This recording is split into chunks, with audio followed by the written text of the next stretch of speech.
वह एक बार फिर उसके सामने खड़ा था। लंबा चौड़ा काला भुजंग, आंखों से झांकती भूख, एक ऐसी भूख जिसे कोई भी औरत चुटकियों में ताड़ जाती है। उस आदमी के लंबे चौड़े डी डॉल से उसकी सही उम्र का पता नहीं लगता था, पर उसकी उम्र 30 से 40 साल के बीच कुछ भी हो सकती थी। वहीं दूसरी ओर काव्या गोरी चिट्टी, छरहरे बदन की गुड़िया सी दिखने वाली एक भोली भाली मासूम सी लड़की थी। मुश्किल से अभी उसने 20वां वसंत पार किया होगा। कुछ महीने पहले दुख क्या होता है, तकलीफ कैसी होती है, वह जानती तक न थी। माँ बाप के प्यार और स्नेह की शीतल छाया में काव्या बुढ़िया की तरह जिंदगी गुजार रही थी। पर दुख की एक तेज आंधी आई और उसके परिवार के सिर से प्यार, स्नेह और सुरक्षा की वह पिता रूपी शीतल छाया छिन गई। अभी काव्या दुखों की इस आंधी से अपने और अपने परिवार को निकालने के लिए कोशिश कर ही रही थी कि एक नई समस्या उसके सामने आ खड़ी हुई। उस दिन काव्या अपनी नई नई लगी नौकरी पर पहुंचने के लिए घर से थोड़ी दूर ही आई थी कि उस आदमी ने उसका रास्ता रोक लिया था। एक बार तो काव्या घबरा उठी थी, फिर संभलते हुए बोली थी, क्या है? वह उसे भूखी नजरों से घूर रहा था। फिर बोला, तू बहुत ही खूबसूरत है। क्या मतलब? उसकी आंखों से झांकती भूख से डरी काव्या कांपती आवाज में बोली, रंजन नाम है मेरा और खूबसूरत चीजें मेरी कमजोरी हैं। उसकी हवस भरी नजरें काव्या के खूबसूरत चेहरे और भरे जिस्म पर फिसल रही थीं। खासकर खूबसूरत लड़कियां को मैं जब भी उन्हें देखता हूँ मेरा दिल उन्हें पाने को मचल उठता है। क्या बकवास कर रहे हो? अपने अंदर के डर से लड़ती काव्या कठोर आवाज में बोली, मेरे सामने से हटो, मुझे अपने काम पर जाना है। चली जाना, पर मेरे दिल की प्यास तो बुझा दो। काव्या ने अपने चारों ओर निगाह डाली। इक्का दुक्का लोग आ जा रहे थे। लोगों को देखकर उसके डरे हुए दिल को थोड़ी राहत मिली। उसने हिम्मत करके अपना रास्ता बदला और रंजन से बचकर आगे निकल गई। आगे बढ़ते हुए भी उसका दिल बुरी तरह धड़क रहा था। ऐसा लगता था जैसे रंजन आगे बढ़कर उसे पकड़ लेगा, पर ऐसा कुछ नहीं हुआ। उसने कुछ दूरी तय करने के बाद पीछे मुड़कर देखी। रंजन को अपने पीछे न पाकर उसने राहत की सांस ली। काव्या लोकल ट्रेन पकड़कर अपने काम पर पहुंची, पर उस दिन उसका मन पूरे दिन अपने काम में नहीं लगा। वह दिन भर रंजन के बारे में ही सोचती रही। जिस अंदाज से उसने उसका रास्ता रोका था, उससे बातें की थीं, उससे इस बात का आसानी से अंदाजा लगाया जा सकता था कि रंजन की नीयत ठीक नहीं थी। शाम को घर पहुंचने के बाद भी काव्या थोड़ी डरी हुई थी, लेकिन फिर उसने यह सोचकर अपने दिल को हिम्मत बंधाई कि रंजन कोई सड़क छाप बदमाश था और वक्ती तौर पर उसने उसका रास्ता रोक लिया था। आगे से ऐसा कुछ नहीं होने वाला।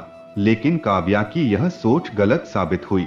रंजन ने आगे भी उसका रास्ता बार बार रोका। कई बार उसकी इस हरकत से काव्या इतनी परेशान हुई कि उसका जी चाहा कि वह सब कुछ अपनी माँ को बता दे, लेकिन यह सोचकर खामोश रही कि इससे पहले से ही दुखी उसकी माँ और ज्यादा परेशान हो जाएंगी। काश आज उसके पापा जिंदा होते तो उसे इतना न सोचना पड़ता। पापा की याद आते ही काव्या की आंखें नम हो उठीं। उनके रहते उसका परिवार कितना खुश था।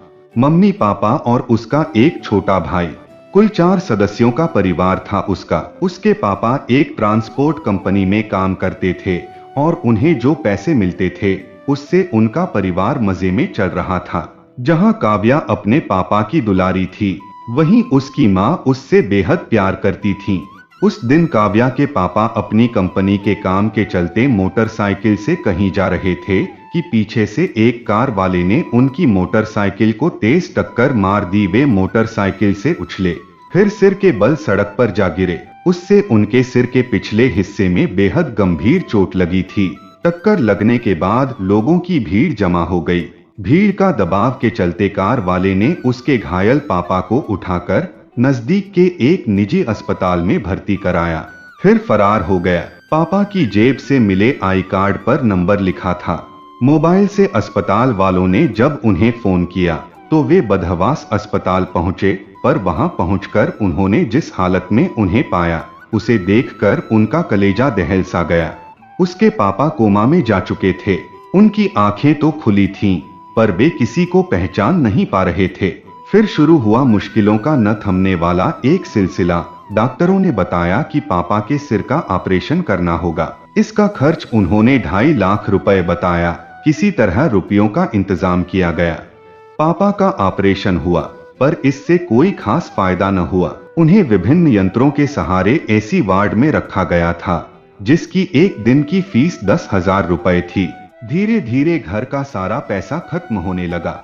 काव्या की मां के गहने तक बिक गए। फिर नौबत यहां तक आई कि उनके पास के सारे पैसे खत्म हो गए। बुरी तरह टूट चुकी काव्या की मां जब अपने बच्चों को यूं बिलखते देखती तो उनका कलेजा मुंह को आ जाता, पर अपने बच्चों के लिए वे अपने आप को किसी तरह संभाले हुए थीं। कभी कभी उन्हें लगता कि पापा की हालत में सुधार हो रहा है तो उनके दिल में उम्मीद की किरण जागती, पर अगले ही दिन उनकी हालत बिगड़ने लगती तो यह आस टूट जाती। 1.5 महीना बीत गया और अब ऐसी हालत हो गई कि वे पापा को लेकर सरकारी अस्पताल गए, पर वहां बेड न होने के चलते उन्हें एक रात बरामदे में गुजारनी पड़ी। वही रात पापा के लिए कयामत की रात साबित हुई। काव्या के पापा की सांसों की डोर टूट गई और उसके साथ ही उम्मीद की किरण हमेशा के लिए बुझ गई। फिर तो उनकी जिंदगी दुख, पीड़ा और निराशा के अंधकार में डूबती चली गई। तब तक काव्या एमबीए का फाइनल इम्तिहान दे चुकी थी। बुरे हालात को देखते हुए और अपने परिवार को दुख के इस भंवर से निकालने के लिए काव्या नौकरी की तलाश में निकल पड़ी। उसे एक प्राइवेट बैंक में 20,000 रुपए की नौकरी मिल गई और उसके परिवार की गाड़ी खिसकने लगी। तब उसके छोटे भाई की पढ़ाई का आखिरी साल था। उसने कहा कि वह भी कोई छोटी मोटी नौकरी पकड़ लेगा, पर काव्या ने उसे सख्ती से मना कर दिया और उससे अपनी पढ़ाई पूरी करने को कहा। 20 साल की उम्र में काव्या ने अपने नाजुक कंधों पर परिवार की सारी जिम्मेदारी ले ली थी, पर इसे संभालते हुए कभी कभी वह बुरी तरह परेशान हो उठती और तब वह रोते हुए अपनी माँ से कहती, मम्मी, आखिर पापा हमें छोड़कर इतनी दूर क्यों चले गए, जहां से कोई वापस नहीं लौटता। और तब उसकी माँ उसे बाहों में समेटते हुए खुद रो पड़ती। धीरे धीरे दुख का आवेग कम हुआ और फिर काव्या का परिवार जिंदगी की जद्दोजहद में जुट गया। समय बीतने लगा और बीतते समय के साथ सब कुछ एक ढर्रे पर चलने लगा। तभी यह एक नई समस्या काव्या के सामने आ खड़ी हुई। काव्या जानती थी कि बड़ी मुश्किल से उसकी माँ और छोटे भाई ने उसके पापा की मौत का गम सहा है। अगर उसके साथ कुछ हो गया तो वे यह सदमा सहन नहीं कर पाएंगे और उसका परिवार, जिसे संभालने की वह भरपूर कोशिश कर रही है, टूटकर बिखर जाएगा। काव्या ने इस बारे में काफी सोचा, फिर इस निश्चय पर पहुंची कि उसे एक बार रंजन से गंभीरता से बात करनी होगी। उसे अपनी जिंदगी की परेशानियां बताकर उससे गुजारिश करनी होगी कि वह उसे बख्श दे। उम्मीद तो कम थी कि वह उसकी बात समझेगा, पर फिर भी उसने एक कोशिश करने का मन बना लिया। अगली बार जब रंजन ने काव्या का रास्ता रोका तो वह बोली, आखिर तुम मुझसे चाहते क्या हो? क्यों बार बार मेरा रास्ता रोकते हो? मैं तुम्हें चाहता हूँ। रंजन उसके खूबसूरत चेहरे को देखता हुआ बोला, मेरा यकीन करो, मैंने जब से तुम्हें देखा है मेरी रातों की नींद उड़ गई है। आंखें बंद करता हूँ तो तुम्हारा खूबसूरत चेहरा सामने आ जाता है। रंजन काव्या को लेकर सड़क के किनारे बने एक रेस्टोरेंट में पहुंचा। फिर बोला, क्या लोगी? कुछ नहीं, कुछ तो लेना होगा, तुम्हारी जो मर्जी मंगवा लो। रंजन ने काव्या और अपने लिए कॉफी मंगवाई और जब वे कॉफी पी चुके तो वह बोला, हाँ अब कहो, तुम क्या कहना चाहती हो? देखो, मैं उस तरह की लड़की नहीं हूँ जैसा तुम समझते हो। काव्या ने गंभीर लहजे में कहना शुरू किया, मैं एक मध्यम और इज्जतदार परिवार से हूँ, जहाँ लड़की की इज्जत को काफी अहमियत दी जाती है। अगर उसकी इज्जत पर कोई आंच आई तो उसका और उसके परिवार का जीना मुश्किल हो जाता है। वैसे भी आजकल मेरा परिवार जिस मुश्किल दौर से गुजर रहा है, उसमें ऐसी कोई बात मेरे परिवार की बर्बादी का कारण बन सकती है। कैसी मुश्किलों का दौर? रंजन ने जोर देकर पूछा। काव्या ने उसे सब कुछ बताया, फिर अपनी बात खत्म करते हुए बोली, मेरी माँ और भाई बड़ी मुश्किल से पापा की मौत के गम को बर्दाश्त कर पाए हैं। ऐसे में अगर मेरे साथ कुछ हुआ तो मेरा परिवार टूटकर बिखर जाएगा। कहते कहते काव्या की आंखों में आंसू आ गए और उसने उसके आगे हाथ जोड़ दिए। इसलिए मेरी तुमसे विनती है कि तुम मेरा पीछा करना छोड़ दो। पल भर के लिए रंजन की आंखों में दया और हमदर्दी के भाव उभरे, फिर उसके होंठों पर एक मक्कारी भरी मुस्कान फैल गई। रंजन काव्या के जुड़े हाथ थामता हुआ बोला, मेरी बात मान लो, तुम्हारी सारी परेशानियों का खात्मा हो जाएगा। मैं तुम्हें पैसे भी दूंगा और प्यार भी। तू रानी बनकर राज करेगी। काव्या को समझते देर न लगी कि उसके सामने बैठा आदमी इंसान नहीं बल्कि भेड़िया है। उसके सामने रोने, गिड़गिड़ाने और दया की भीख मांगने का कोई फायदा नहीं। उसे तो उसी की भाषा में समझाना होगा। वह मजबूरी भरी भाषा में बोली, अगर मैंने तुम्हारी बात मान ली तो क्या तुम मुझे बख्श दोगे? बिल्कुल। रंजन की आंखों में तेज चमक जागी। बस एक बार मुझे अपने हुस्न के दरिया में उतरने का मौका दे दो, बस एक बार। हाँ ठीक है। काव्या ने धीरे से अपना हाथ उसके हाथ से छुड़ाया। मैं तुम्हें यह मौका दूंगी। कब? बहुत जल्द, काव्या बोली। पर याद रखो, सिर्फ एक बार। कहने के बाद काव्या उठी, फिर रेस्टोरेंट के दरवाजे की ओर चल पड़ी। तुम एक बार मेरे जाल में फंसो तो सही, फिर तुम्हारे पंख ऐसे काटूंगा कि तुम उड़ने लायक ही न रहोगी। रंजन बुदबुदाया। रात के 12 बजे थे। काव्या महानगर से तकरीबन 3 किलोमीटर दूर एक सुनसान जगह पर एक नई बन रही इमारत की 10वीं मंजिल की छत पर खड़ी थी। छत के चारों तरफ अभी रेलिंग नहीं बनी थी और थोड़ी सी लापरवाही बरतने के चलते छत पर खड़ा कोई शख्स छत से नीचे गिर सकता था। काव्या ने इस समय बहुत ही भड़कीले कपड़े पहन रखे थे, जिससे उसकी जवानी छलक रही थी। इस समय उसकी आंखों में एक हिंसक चमक उभरी हुई थी और वह जंगल में शिकार के लिए निकले किसी चीते की तरह चौकन्नी थी। अचानक काव्या को किसी के सीढ़ियों पर चढ़ने की आवाज सुनाई पड़ी। उसकी आंखें सीढ़ियों की ओर लग गई। आने वाला रंजन ही था। उसकी नजर जब कयामत बनी काव्या पर पड़ी तो उसकी आंखों में हवस की तेज चमक उभरी। वह तेजी से काव्या की ओर लपका, पर उसके पहले कि वह काव्या के करीब पहुंचे, काव्या के होंठों पर एक कातिलाना मुस्कान उभरी और वह उससे दूर भागी। काव्या, मेरी बाहों में आओ।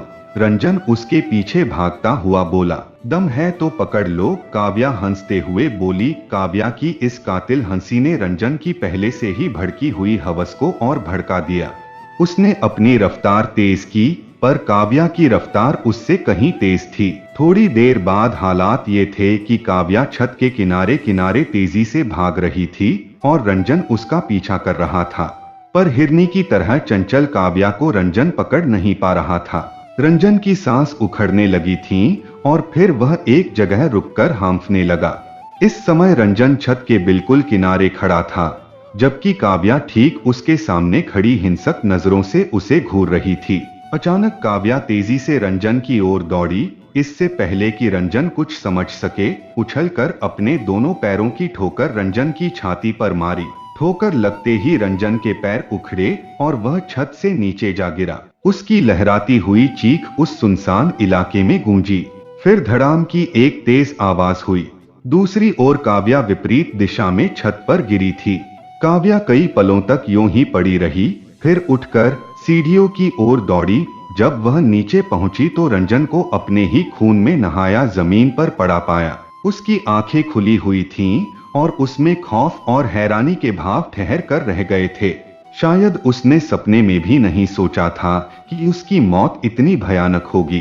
काव्या ने नफरत भरी एक नजर रंजन की लाश पर डाली, फिर अंधेरे में गुम होती चली गई। तो दोस्तों, ये कहानी आप लोगों को कैसी लगी है, कमेंट करके जरूर बताइएगा। धन्यवाद।